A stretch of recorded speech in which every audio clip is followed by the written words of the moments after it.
All right, class, go ahead and get seated. Today I'm going to kind of teach you about a different kind of a word. So since it's starting to get sunny outside and a lot more of you are starting to spend more time outside, playing outdoors, and we've got a lot of woods here in Montana, I wanted to kind of teach you guys a word that's going to kind of describe some of the things that you're seeing out in nature.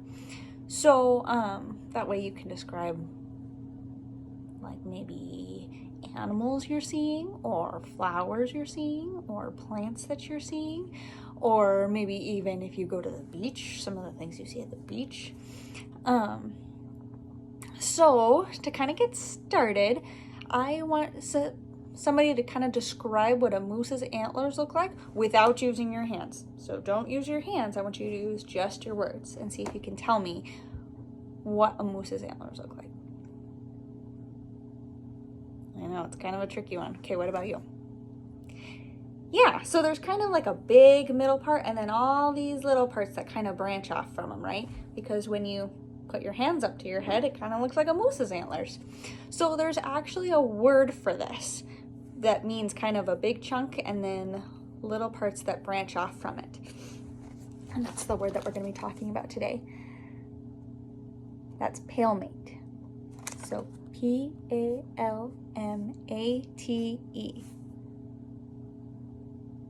Okay, everybody spell it with me. Ready? P-A-L-M-A-T-E.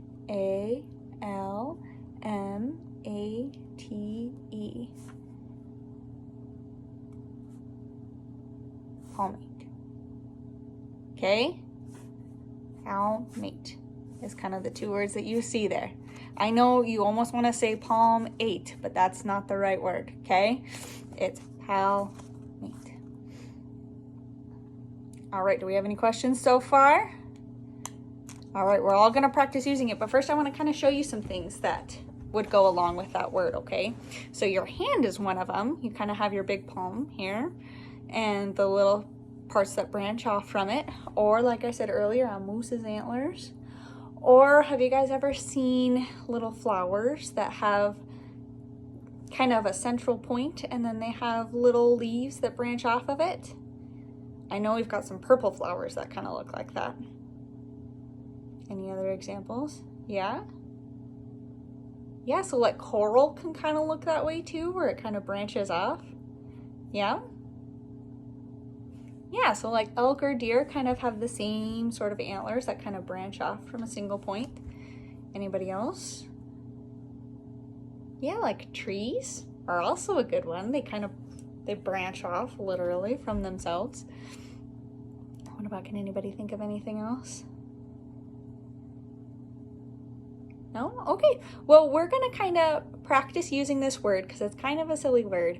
So we're going to go out to the playground and we're going to see if we can find anything out there that looks like that. So there's a big central point and there's little points that branch off of it. First, before we go though, quick reminder of how we spell this. We're all going to say it together. Ready?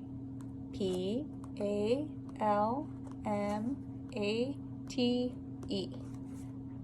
Palmate.